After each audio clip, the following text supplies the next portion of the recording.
جون 1932 وہ سیاہ سیال اور مہینہ تھا جس کا ازالہ قیامت تک نہ ہوگا۔ اسی سال ایک عظیم الشان سلطنت ختم کی گئی۔ اس دن سے مسلمان خستہ حال ہیں۔ یہ ایسا زخم تھا مسلمان اب تک سنبھل نہ سکے۔ جب سلطنت عثمانیہ توڑی گئی 5 بڑے معاہدے کیے گئے۔ یہ معاہدہ لوزان میں ہوا۔ لوزان سوئٹزرلینڈ کا ایک علاقہ ہے۔ دنیا اس معاہدے کو معاہدہ لوزان کہتی ہے۔ یہ معاہدہ اتنا خطرناک معاہدہ تھا کہ ترکی کی خستہ حالت اس معاہدے سے جڑی تھی۔ یہ 5 بڑے معاہدے تھے جو آج بھی فرینچ زبان میں فرانس میں درج ذیل ہیں۔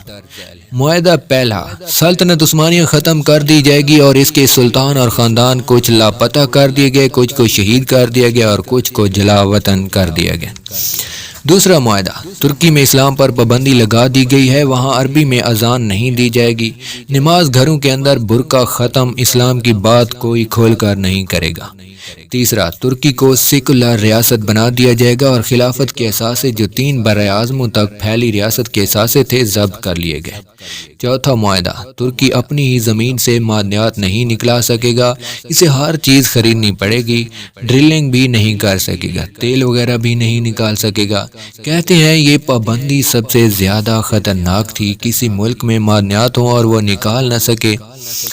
پانچواں معاہدہ سب سے خطرناک، جس سے ترکی کی معیشت کو بہت بڑا نقصان پہنچا۔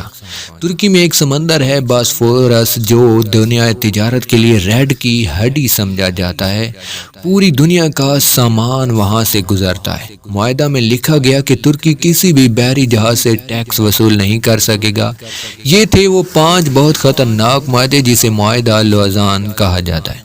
سلطنت عثمانیہ 3 براعظموں تک پھیلی ہوئی تھی، سلطنت کا سارا مال حذف کر لیا گیا، برطانیہ اور اس کے اتحادی کھا گیا اور ترکی جو 3 براعظموں پر مشتمل تھا، ایک چھوٹا سا ترکی بچ کر رہ گیا۔ یہ وہ سال تھا جہاں سے مسلمانوں کی خستہ حالی شروع ہوئی جو اب تک جاری ہے۔